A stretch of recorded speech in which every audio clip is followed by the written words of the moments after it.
السلام عليكم ورحمة الله وبركاته. السلام ورحمة الله وبركاته. الحمد لله والصلاة والسلام على رسول الله. Hiyo iliyotangulia ni manaqib, tarehe na manaqib ya Sheikh Muhammad Ibrahim Kabeke, ambaye yeye ni mtoto wa bwana aliyetukusanya leo. Tumeona tutabaruku naye kwa sababu sisi wengine kwa umri, hata huyo Sheikh Ibrahim sisi hatukumuona. Kama nilivyosema, amefariki mwaka 1956. Kwa hiyo kutoshe kwamba kule kumjua Sheikh Ibrahim tumemjua kupitia huyu mwanae ambaye ametoka kuelezwa hapa, Sheikh Muhammad Ibrahim Kabeke. Kwa hiyo tumekuwa na utaratibu huo, japokuwa asubuhi ya leo tulikuwa na hadhara yake na tumeweza kueleza mambo yake kwa kirefu. Wageni wetu baadhi yao mmeshuhudia, lakini tumeona ni ada kila tunapokuwa kwenye hauli kubwa sasa kama muda huu kumueleza naye kidogo. Sheikh Ibrahim Kabeke yeye ni mzaliwa wa eneo linaloitwa Manono, zamani ikiitwa na mpaka sasa Congo DRC, Democratic Republic di Congo. Mwaka 1000 inasemekana mwaka 1860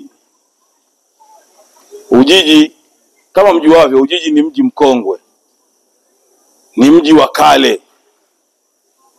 Ukisoma vitabu vya tarehe utaiona Ujiji namna ilivyo. Tunamshukuru Mwenyezi Mungu sisi kuwa wana Ujiji na kuzaliwa katika mji huu ambao Mwenyezi Mungu ameupa baraka nyingi. Mji huu ulifikiwa na wageni mbalimbali. Miongoni mwa wageni waliofika Ujiji ni Mwinyi Mkuu, Mwinyi Hassan bin Musa na Musa bin Hassan, ambao wako hapa mbele yetu hapa, baba na mtoto. Hawa ni mamwinyi kutoka Ngazija huko. Walikuja mjini hapa kwenye miaka 1820-30, na eneo lote unaliona mpaka ziwani huko ni viunga vyao. Mamwinyi hawa walikuwa wanafanya biashara za kwenda Kongo. Kule wanapeleka nguo na kupeleka yale masahani yanaitwa kaole kwa jina maarufu.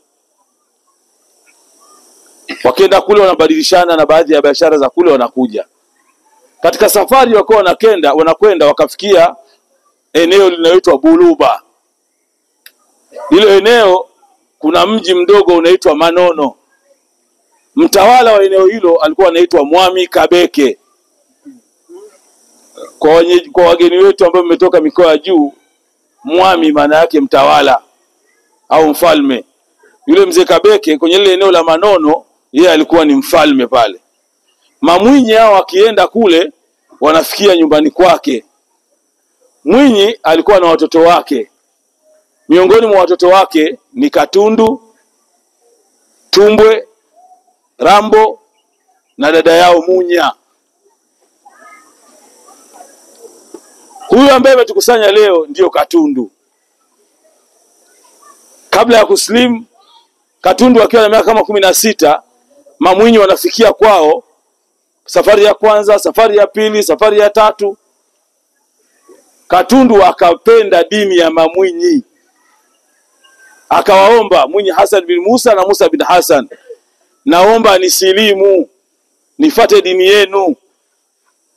Wakamwambia, bwana, unatutafutia shida. Sisi tunakuja hapa tunakirimiwa na mfalme. Kwa heshima yetu tunafikia kwa mfalme. Tukikuchukua tukaondoka na wewe tutabaki salama? Mara ya kwanza wakamwacha, mara ya pili, lakini kila wakenda anaongangania. Hatimaye wakasema, bwana, huyu mtu anataka Uislamu, tumchukue. Kwa wakamchukua, wakamsilimisha, na wakasema jina zuri la kumpatia huyu ni Ibrahim, kwa sababu Ibrahim ndio ana tarehe ya kuwa anamtafuta Mungu. Mtakisoma mashaka zile aya, alipoona jua akasema hivi, alipoona mwezi akasema hivi, alipoona. Sasa huyu tumpe jina lake Ibrahim. Kwa Ibrahimu akatolewa Kongo miaka hiyo, akaletwa hapa Ujiji katika eneo hili, na inasemekana alipofika hapa akakabidhiwa kwa Maalim Rajab bin Said Kidudu pale Mnazi Mmoja, na alhamdulillah mwaka huu tunaye mjukuu wake vitukuu huyo hapa. Tumepata baraka mwaka huu. Huyu Sheikh Ibrahim akakabidhiwa na Mamwinyi hawa asomeshe Qur'ani, na yeye akasoma kwa bidii sana. Kwa hiyo Sheikh Ibrahim kule kwao jina lake ni Katundu, na anatokana na familia ya kifalme, na yeye baba yake ni Muluba, mama yake ni Muhombo, mama yake anaitwa Kiombo. Alipofika hapa baada ya kukabidhiwa kwa Sheikh Maalim Rajab bin Said Kidudu, na huyu Maalim Rajab bin Said Kidudu ndio ana tarehe mpaka ya kina Sheikh Walidi kule Dar es Salaam. Yule Sheikh Walidi mkisikia na sasa ni Manyema ni kwa sababu ya tarehe hiyo. Anatokana na Maalim Rajab bin Said Kidudu. Katika watoto na wajukuu wa Maalim Rajab bin Said ni mama yake na Sheikh Walidi. Na huyu Maalim Rajab bin Said, mzee Saidi mwenyewe ndio katika wazee waliompokea Dr. Livingstone. Katika watoto wa mzee Saidi mmoja wao ni Rajab, mwingine akiitwa Fatima. Na huyu Fatima alikuwa tabibu. Dr. Livingstone alipofika Ujiji mwaka 1871 aliugua na akakaa zaidi ya miaka 3 hapa. Katika maisha yake mtu aliyemtibu Dr. Livingstone ni huyu mama Fatima bin Rajab bin Said Kidudu. Huyo ndio aliyomtibu Dr. Livingstone. Ndio alikuwa tabibu wake, mama wa Kiislamu. Lakini hizi tarehe hazisemwi. Ukiulizwa anaambiwa Dr. Livingstone alikuja akakuta sio nini, yani inasema uongo tu, lakini ukweli ni kwamba huyu mama Bi Fatima binti Said Kidudu ndio aliyemtibu Dr. Livingstone. Haya tumeelezewa, ni simulizi tumeelezwa na wazee wetu. Sheikh Ibrahim akasoma pale, akaelimika vizuri. Wakati huo Mwinyi Hassan bin Musa umri umekwenda sasa, anajiona kwamba maisha yake yako mwisho. Akaamua Mwinyi Hassan bin Musa ampe usimamizi wa familia yake, kwa akampa eneo hili lote, akaambia simamia hapa na wewe ndio kaka yao wao kina Musa. Familia ya Musa bin Hassan baadhi yao wako Nzega. Kuna mtu mnamjua maarufu anaitwa Kigwangwala, Hamisi Kigwangwala. Mama zake ni wajukuu wa Mwinyi Musa bin Hassan. Alishakuwa mbunge, alishakuwa waziri. Kwa hiyo Sheikh Ibrahim akawa anasimamia hapa na akazisimamia hizo familia na akaanza harakati. Lakini wakati amefika hapa Sheikh Ibrahim alikuta huu msikiti upo. Kwa huu msikiti una zaidi ya miaka 150. Inasemekana kwenye zama hizo mtu alikuwa anatoa adhana hapa anaitwa Mzee Sanganya. Simama wewe Dani. Simama bwana, simama. Tunatoa tarehe hapa tunaeleza watu wa kuone. Huyu ni katika kitukuu cha mtoa adhana Bilali wa msikiti huu kwa zama hizo. Kaa chini.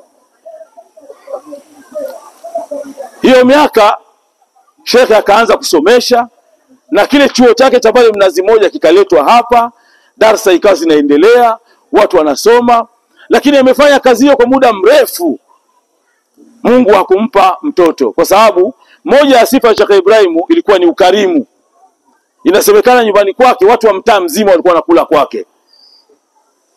Asubuhi chai, kwa zama za zamani ni uji. Mchana chakula. Inasemekana wakati wa kula kulikuwa kuna chombo maalum cha kuita watu wakati wa kula. Wenyewe wanasema ala mtale, watu wanaitwa kuja kula. Lakini Sheikh Ibrahim miongoni mwa kazi zake alikuwa na shamba kule Kagera, unaenda mbele kule, alikuwa na shamba. Lakini kazi alizokuwa anafanya ilikuwa ni kusomesha na kuongoza dini. Wanasema ilikuwa ukija kumuona Sheikh Ibrahim, ima utamkuta anasomesha au anajisomea kitabu ama anasoma Qur'ani. Ukiambiwa upo labda anaswali au ameingia kupumzika kidogo. Maisha yake yakiwa hapo.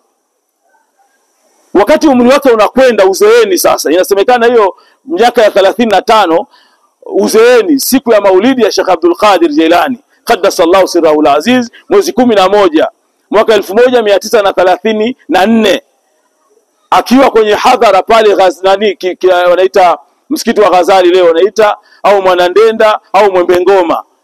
Akasimama mzee Fikirini Baruani Kocho, akawaambia kina Sheikh Kiumbe, ambaye Sheikh Kiumbe alikuwa ni partner wa Sheikh Ibrahim Kabeke, marafiki wa kunyimana usingizi. Akasimama mzee Baruani Kocho akasema, nyie mnafurahishwa na mawaidha ya huyu Ibrahimu, lakini nyie mna roho mbaya, mnamfanya Ibrahimu afe bila mtoto. Ndipo akasimama Khalifa Maftaha Yenga, kaburi yake ile pale, akasema, mimi nina mtoto wa dada yangu, nina mtoto wa kaka yangu Mrisho, amefariki pale Karago na mlea, anaitwa Miringa au kwa jina jingine Zainab, niko tayari kumpa Ibrahim. Sheikh Ibrahim akamuoa bibi yetu akiwa na umri wa miaka 9. Kwa akamvumilia na kumstahamili kwa mwaka mmoja. Inasemekana bibi alipoingia kwenye mambo yale ya kiutu uzima kidogo, Sheikh akakabiliana naye, na alipokabiliana naye tu mwaka 1935 ndio akapatikana huyu Sheikh Muhammad Ibrahim Kabeke. Sifa zake, alikuwa ni mwanachuoni, alim, mfanya ibada. Inasemekana Sheikh Ibrahim kwa ule ukarimu uliozidia, alikuwa anagawa mpaka nguo zake, akabaki na kanzu moja na joho lake, maana alikuwa hati kuvaa juba. Hata ile picha mnayoiona tunaitumia kwenye kutangaza ni picha amepiga mwaka 55, kavaa juba na kilemba. Hiyo ikuonyesha si ni wastaarabu wa kale. Mwaka 55 kuna mtu anavaa juba Ujiji na kilemba. Swalieni Mtume. Yani mstaarabu, anajua kuvaa, ana kanzu, ana juba na kilemba. Swalieni Mtume. Inasemekana katika maisha yake aligawa kila kitu. Miongoni mwa wanafunzi wake wakubwa ni Sheikh Hussein Taufiki Msanga, kalala hapa.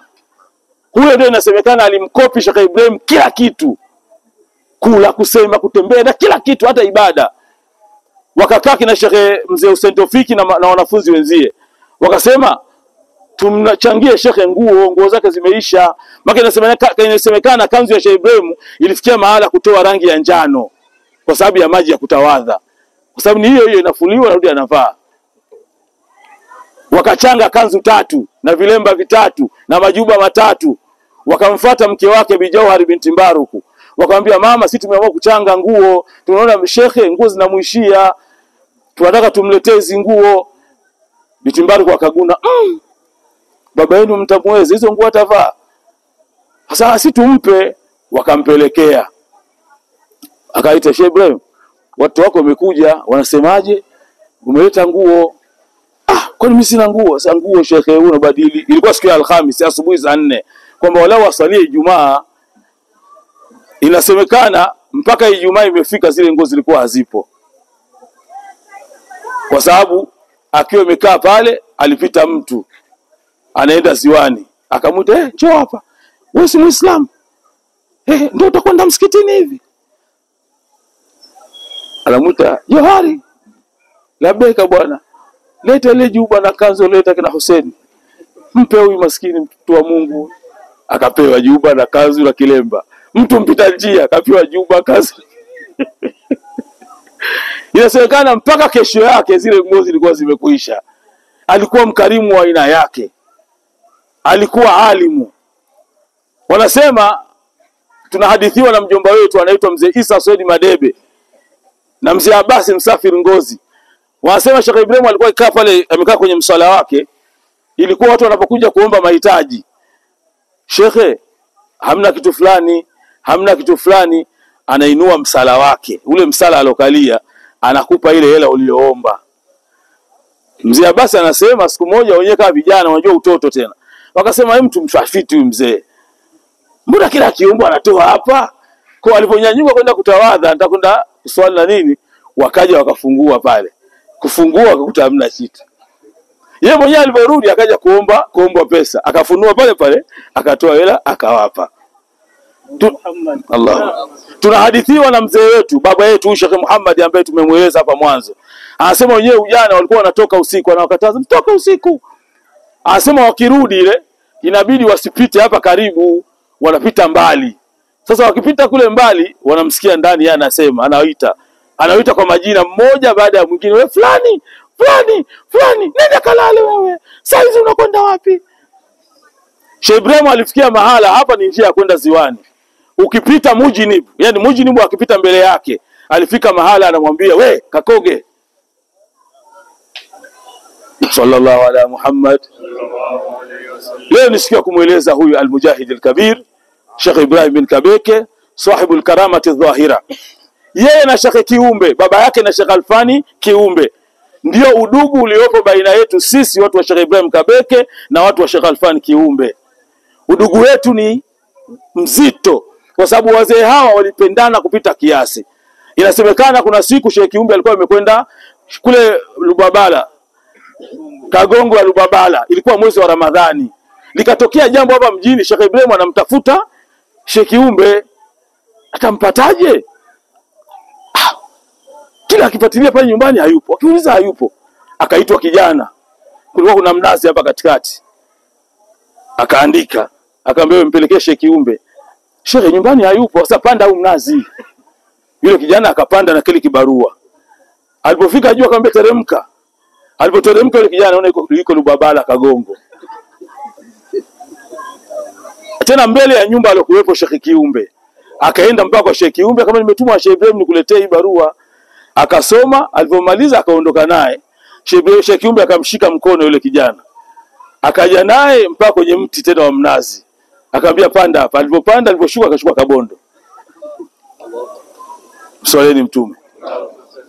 Huyo ndio Sheikh Ibrahim bin Kabeke. Tukisema ni sahibul karamati dhahira, sio kama tunasema kujipendekeza au kwa kuzua uongo. Ni mambo tumeelezwa na wazee wetu walioyashuhudia. Mzee Hussein Taufiki Msanga huyu alikuwa mpenzi mkubwa na mwanafunzi mkubwa. Sheikh akawa anataka kwenda Kongo kwenye safari za kidawa. Akamwambia, Hussein, nataka unishindikize Kongo.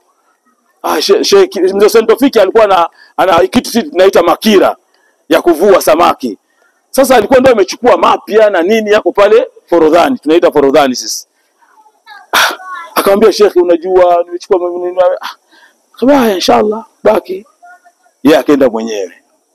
Sasa alipoenda siku ile wamepeleka ile mitego kwenda kutega samaki, ikatoka asubuhi kama ilivyo kwenda siku ya kwanza. Sasa labda tu amkuweka vizuri, kesho nendeni. Wakaenda siku ya pili, ikarudi kama ilivyotegwa. Akaenda siku ya tatu, ikarudi kama ilivyotegwa. Akasema Sheikh amechukia, ngoja nende. Hai habari anayehadithia Bitimbaru kabla hajafa mke wake. Anasema ule usiku ambao mzee Hussein atafika sasa, aliamua kuondoka. Sasa Sheikh akachukia, ngoja nimfuate. Sasa alipoondoka, hapa amepanda boti. Zama hizo hakuna simu, hakuna hata si YouTube, au nimerekodi nimeweka Facebook, hakuna. Anasema usiku ule walipomaliza kuswali magharibi, Sheikh Ibrahim akawaambia familia pale nyumbani, pikeni chakula msimalize leo, Hussein atafika. Mswaleni Mtume. Na kweli anasema saa 8 usiku mtu anagonga, afi anamwambia mke wake, mfungulie Hussein. Hussein akafunguliwa mlango. Kwa hiyo ana mambo mengi na muda utoshi, na tuna mashehe wengi, ndio mtu ambaye ametukusanya hapa. Lakini hawa watu wawili walipendana kupita kiasi, Sheikh Alfani na Sheikh Kiumbe. Inasemekana Sheikh Kiumbe kwake ni pale juu. Ilikuwa Sheikh Kiumbe akija kumuona shekhe mwenzie, wanazungumza, halafu wanashindikizana. Wanaondoka hapo mpaka hapo katikati. Wanasimama, wanazungumza. Afa ngoja kushindikize. Usirudi peke yako. Wanarudi tena mpaka huku, mara wanapanda. Leo nimeona furaha hapa kumuona Sheikh na timu inayotoka Bagamoyo. Hii ni timu ya Sheikh Ramia.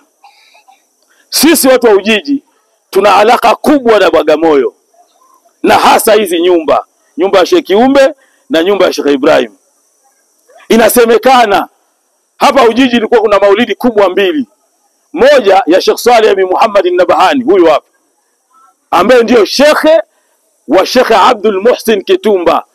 Ujiji kwa kuna mafahari hawa wawili, Khalfan bin Muhammad Zindijali na Saleh bin Muhammad an-Nabhani. Saleh bin Muhammad Nabahani anafundisha ukanda ule wa Kasimbu, Kasingirima na juu. Khalfan bin Muhammad Zindijali anafundisha chini. Sisi wa Khalfan bin Muhammad Zindijali wakubwa zetu ndio Sheikh Kiumbe, Sheikh Suleiman Kagobe, Sheikh Ibrahim Kabeke. Maulidi zinasomwa mbili. Moja ya Sheikh Saleh ilikuwa inasoma pale Livingstone kwa mzee Abedi mzee. Ya pili ya Sheikh Khalfan bin Muhammad Zindijali inasoma pale kwa Sheikh Kiumbe. Inasemekana Fatiha ya Maulidi alikuwa anakuja Sheikh Ramia, sio Sheikh Ramia huyu Muhammad, alikuwa na Nyerere. Yule Sheikh Yahya inasemekana alikuwa anakuja anatia Fatiha. Watu wanaalikwa, Sheikh Kiumbe anatoka ndani anamwambia Ibrahim, bwana amefika. Wanaingia ndani, inatiwa Fatiha, chuma kinaondoka kinarudi Bagamoyo. Tukisema leo kwa mawahabi nini watasema bwana mapuro haya. Lakini imetokea. Hapa amelala mtu mmoja anaitwa Sheikh Khalfan bin Muhammad Zindijali. Huyu ni katika masimba wawili. Inasemekana alipokuja kufika Bagamoyo akakutana na Sheikh Yahya. Sheikh Yahya akamwambia usikae hapa. Fahari wawili hawaishi zizi moja. Nenda kwetu Ujiji. Ndio asili ya Sheikh Khalfan bin Muhammad Zindijali kuja hapa. Inasemekana na hii nimeambiwa na Sheikh Jembe ambaye ni mwipo wa Sheikh Muhammad kama sikukosea. Nilikwenda mimi kufanya research.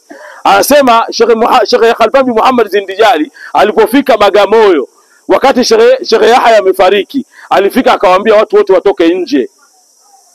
Anataka kuongea na Sheikh. Akaingia ndani kwenye chumba alichofia, watu wakasikia sauti, watu wanaongea ndani. Kwa sisi tuna alaka na Bagamoyo. Nimefurahi kumuona Sheikh na Mungu akulipe kheri. Umesema ndio unafika tu ukasema madhali kuna hauli ya Sheikh Ibrahim na kwenda. Na miaka ya 50 Sheikh Muhammad aliletwa hapa Ujiji. Alikuja na Sheikh Jembe. Walifikia kwa Sheikh Kiumbe pale. Na pale ilichezwa ngoma ya Kikusu. Iliitwa ngoma ya Kimanyema ikapigwa na ikawa inatapa kola Sheikh Ramia. Sheikh Ramia ni Manyema. Lazima mjue hivyo. Hizi historia zinakuwa zielezi, zinafichwa ni Manyema. Kusu. Kama ambavyo wamekuja mashekhe wamepokelewa na babu zetu hapa. Sheikh Hassan bin Amir Shirazi amefika akafikia pale kwa Sheikh Kiumbe. Na moja ya baadhi ya vitabu vyake Sheikh Hassan bin Amir Shirazi Abul Mubaraka amekimalizia pale kwa Sheikh Kiumbe. Tuna tarehe kubwa sana sisi watu wa mji huu, lakini hasara tulionayo mheshimiwa mwenyekiti wa halmashauri ya BAKWATA taifa, wazee wetu wa kuandika. Kwa ndio tumeanzisha operation kidogo sasa ya kurudi kuandika tarehe. Tuandike historia. Sheikh Ibrahim Kabeke amefanya kazi kubwa ya ulezi. Unaona Madrasa al-Mumin wako hapa. Hapa hawako kwa jirani. Wapo kwao. Sheikh Idi Hassan Kiburwa ni mtoto wa Sheikh Ibrahim Kabeke. Alipotoka kwao kuja hapa Ujiji. Maana kwa kina Sheikh Idi kwenye asli ni kama unaenda Mwamgongo, kuna mji pale katikati. Kaka Sale Simba. Unaitwaje ule? Zashe. Pale ndio kwenye asili ya Sheikh Idi. Waliletwa hapa, walipokuja basi Sheikh Idi alikabidhiwa kwa Sheikh Ibrahim Kabeke. Akalelewa mpaka akakua na akapewa mke. Na asili ya Sheikh Idi kuzikwa hapa ni yeye Sheikh Idi kusema nikifa nizikeni kwa baba yangu. Na ndio maana hata Sheikh Talha bin Idi Hassan Kiburwa kazikwa pale. Hawa watoto wananifurahisha kwa sababu kila Ijumaa wana zaidi ya miaka 2 sasa. Kila Ijumaa wanakuja kufanya ziara hapa. Kwa hiyo Sheikh mwenyekiti ambaye ndio mgeni rasmi kwenye shughuli zetu, niseme tu kwamba hii ndio tarehe kwa ufupi ya Sheikh Ibrahim Kabeke, bwana huyu ambaye ametukusanya. Nimalize kwa kuambia ili eneo ni eneo lina watu wakubwa wamezikwa hapa. Hapa yako makaburi siwezi kuyataja. Kila ikifika mfungo 6 anatoa nuru. Sio nuru ya watu kuhadithia, nuru ya watu kuona. Sio moto, nuru unaona kabisa pup pup inapanda inazagaa hivi. Tulipouliza baadhi ya wazee kuna kaburi fulani waliona linatoa nuru, wakasema huyu bwana alikuwa mpenzi mkubwa wa Mtume Muhammad sallallahu alaihi wasallam. Ndio maana inatoka mfungo 6. Na tumeshashuhudia watu wanatoka Uingereza. Kuna mtu hapa alikuwa anaitwa Jualaka, naitaja wazi. Sheikh basi yuko hapa, nikikosea ataniambia. Juwalaka na familia yake walikuwa wanakuja hapa kila Alhamisi, sababu walipata mgonjwa akiwa Uingereza, akaona anaambiwa aje Ujiji kwa Sheikh Saleh bin Muhammad Nabhani, na alipoletwa hapa akapona. Hata unajua jamaa huku kwetu waliingia sana, na mlango wao ulikuwa Burundi, bila kuwa na wazee waliosimama imara, kina Sheikh Alfani Kiumbe, kina Sheikh Abdul Muhsin Kitumba, huu Ujiji ndio ingekuwa ya kwanza kuzama na uhabia na uwahabi, lakini waliziwia. Hata hivyo zile rasha zao ndio unaona hili kaburi limevunjwa, walikuja wakavunja hapa. Lakini inshallah tunaomba Mwenyezi Mungu tulijenge upya, lina muda mwingi limekaa hivi, sasa tulijenge upya. Pana siri kubwa hapa. Sheikh Muhammad Nasr al-Qadiri alikuja hapa Ujiji akiwa afisa wa serikali, kwa cheo cha sasa ni kama rasi.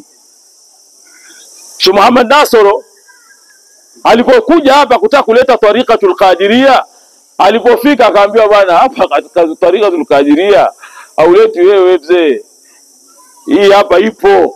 Kwa sababu moja ya mambo alioandika Dr. Livingstone anasema alipofika hapa mwaka 1871 alimkuta Sheikh Mwenye Kheri bin Mwenye Mkuu tayari ameanzisha tariqatul Qadiria kwa miaka 40. Kwa Sheikh Muhammad akapapenda hapa. Alipopapenda hapa akasema nikifa nizikwa Ujiji Sheikh Muhammad Nasr. Na kweli alipofariki Mungu akajalia akafia Ujiji. Lakini muridi akasema hatuwezi kumzika Ujiji, atazikwa Dar es Salaam. Hiyo na mimi nimeshuhudia kwa macho. Tukiwa Mamburui kwa Said Muhammad bin Sharif Said al-Bidhi, wakaja mjukuu wa 6 wa Sheikh Abdul Qadiri anaitwa Kailani. Alipotembea Mombasa akasema nataka niende Dar es Salaam nikamzushe Muhammad Nasr. Alipoingia pale kumzusha Muhammad Nasr akasema ndio nimeliona Kuba, nataka kaburi yake. Akamwambia kaburi yake si ndio hii hapa? Akamwambia nataka kaburi. Kwani alifia wapi? Sasa alifia mbali bwana, sehemu inaitwa Ujiji. Sasa nitalipa nauli, nipeni watu 3 tiketi za ndege nilipe twende. Akaja mpaka hapa. Inasemekana alipofika kwenye miti ile pale, yule mjukuu wa Sheikh Abdul Qadir alivua viatu, akasema nimefika. Lakini akaja akasimama hapo ulipopandwa huo mti. Sasa tulipouliza wazee wakasema bwana, hapa aliposimama ndio sehemu alizikwa mtoto wa Sheikh Muhammad Nasr miaka ya 70. Unaona hizo maghnati zinavovutana. Kwa sisi watu tunaamini pia Sheikh Muhammad Nasr kitwarika pia kaburi yake iko hapa. Ni kama ambavyo tunaamini Sheikh Alfani Kiumbe kaburi yake iko hapa, ni ile pale alipokaa yule kijana mwenye kazi nyeusi. Sheikh Alfani Kiumbe alikuja mwenyewe akamchukua fundi anaitwa Hassan Musa Katonge. Mzee Hassan Shedawasi. Fundi wake akamleta, akafika anachora hapa. Akasema nikifa nizikwe hapa. Na akamwambia jenga. Lakini mwaka 93 94 kuna mambo yalitokea hapa, yakafanya Sheikh Alfani azikwe. Yakafanya Sheikh Alfani azikwe kule Ghazali. Okay. Kwa sisi tumeamua ili eneo azikwi mtu. Liko hivyo wazi. Kwa sababu tunaitakidi pia Sheikh Alfani Kiumbe naye yuko hapa. Sallallahu ala Muhammad. Basi leo kwa sababu hakuna zafa ndio nimesema sana, lakini zafa tulifanya jana. Nimeona nieleze kidogo tarehe ambayo inatunasibisha. Sisi tuna bahati kubwa hapa. Babu yetu Mungu alimjalia mahusiano mema na koo zote hapa. Ukienda kwenye koo ya kina Sheikh Kiburwa tuna alaka kubwa ya wazi. Na hata kabla wazee hawajafa Sheikh Saadi akamuoa mjukuu wa Sheikh Muhammad. Lakini kwa kina Sheikh Kiumbe ndo kama hivyo. Kwa Sheikh Abdul Muhsin, Sheikh Ibrahim Kabeke alimuoa mtoto hasa wa Sheikh Abdul Muhsin Kitumba. Unaweza ukashangaa Sheikh Abdul Muhsin Kitumba. Sheikh Abdul Muhsin Mungu amempa bahati, ameishi ulimwenguni zaidi ya miaka 125. Sheikh Abdul Muhsin ameishi hapa duniani zaidi ya miaka 125. Tena akiwa mwenye nguvu, anapanda pikipiki na anaendesha mwenyewe.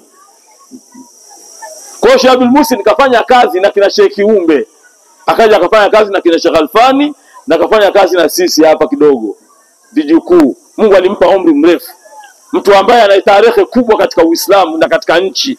Sheikh Abdul Muhsin Kitumba ndio mtu aliyefuta utaratibu wa kuweka msahafu mahakamani.